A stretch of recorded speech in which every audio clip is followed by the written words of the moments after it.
right. Video quality, sharp. Basic movie uses a lot of green screen. But it looks pretty good. Audio quality is good as well. It's an Atmos track that sounds really good. You're in a cockpit of a plane, so it sounds good. Towards the end, there's a really what they call reference quality scene where the plane is trying to land. It sounds incredible. Wow. But overall, the movie sounds good. The packaging's good. It has a slip cover and comes with a 4K and Blu-ray, which is really rare these days. They're starting to just supply 4Ks or the Blu-ray, so you have to buy them separately. Wow. So it comes with both. Um, the problem seems to be with the special features. There's absolutely no special features besides a very short making of. Is that a thing? Is that a thing still? Are there a lot of special features still? Yeah, yeah. Oh, Like there I'll are. Okay. I'll give you an example, man. Wicked fucking had, like I mean, maybe because it's Wicked, but there's a couple, man. Like especially if you wind up buying like I mean, they're a little more special, but like Criterion and stuff like Yeah, that. yeah, The yeah. problem is they're charging just as much for those as like a discounted Criterion, like $30-$40 for a 4K, and then you get nothing on it.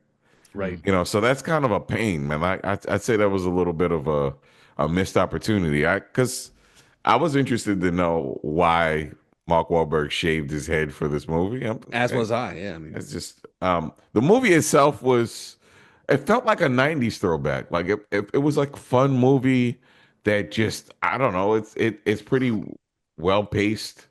I enjoyed it. It was Michelle Dockery, Topher Grace, and Mark Wahlberg just kind of in a plane dealing with Topher Grace's character embezzles some money and has to snitch on a mob boss, mm. and the a pilot has to fly him. He gets caught overseas, so a pilot has to fly him from where they are in Switzerland to American sort of territory, or what do they call it? Like I guess like Like a a consulate. yeah, consulate sort of deal.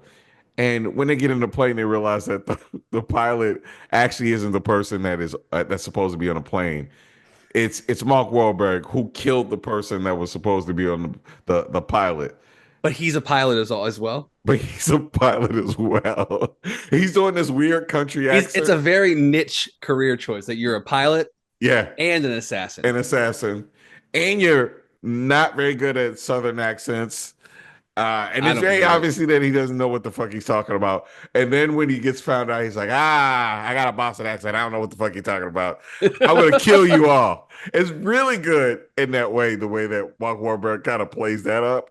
Right, right, But it's right. fun, man. Like, I could tell that Mel took this on because it legitimately feels like a 90s movie. Like it feels like a this would have been a banger in like the 92, 93. This would be like top of the charts. It would be like Yeah. it has all those elements. It's a one room movie, I like was going to ask that. Is it a confined yeah, yeah. narrative like that? That's interesting. I mean, it's like, Mel Gibson is an extremely, I mean, outside of being one of the ambassadors to Hollywood, who Okay, has, I just want to set the expectation. Ronald refers to him as Mel because he's kind of yeah, like a part right. of Yeah, the yeah, for studio. We sure, have a for close sure. personal relationship with him. I would As not recommend going up to him and just calling him Mel. Yeah, no, Earn that. right. Just Yeah. I'm just gonna put that out there. You call him Melly, Mel, something like that. Melly, I Melly, call him Mel, Mellow Mel, Yellow is actually what I Mellow, call him. Yellow. Mellow Yellow Gibbs.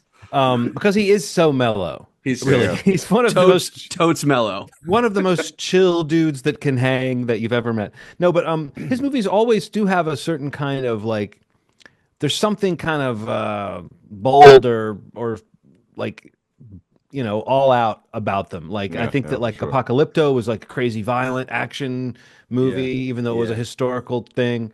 And then of course Passion of the Christ, was brutally violent in addition to being a religious epic. So I think there is something about knowing this is Oh, it's a single setting kind of film, and it's almost there's a throwback quality to that. Maybe to the '90s, but even to like to something. This seems like something from the '50s or the '60s or something like that, Yeah, like an old Alfred Hitchcock movie or something. So yeah, for Mm. as sure. opposed to a new Alfred Hitchcock movie. So, I could see a posthumous release. yeah, as opposed to one of those new ones. I'm glad I said old, but I mean it is there is like a classic tradition in that sense, and I do think Mel Gibson is a guy who, for all that we think about him, when he directs a movie, there's usually something cinematic about it or Oh yeah, for something sure, that he's trying to do. for sure. But I think it's kind of buried that he directed this, isn't it? Like I don't remember Yeah, seeing that I didn't mentioned hear in the. anything about this. I mean, I mean, for obvious reasons, I guess. yeah, But yeah. I mean, this feels like one of those movies that once it lands on Netflix, it's gonna be one of those ones that people talk about because it's unique. I don't see very many movies that take place in one space the way that this does. Right.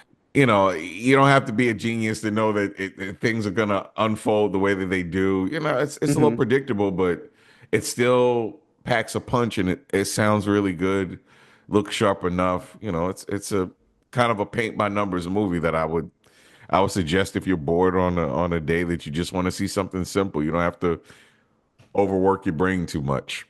Yeah. You know, it's good. It was solid. I enjoyed it. I thought it was fun. Cool. Yeah.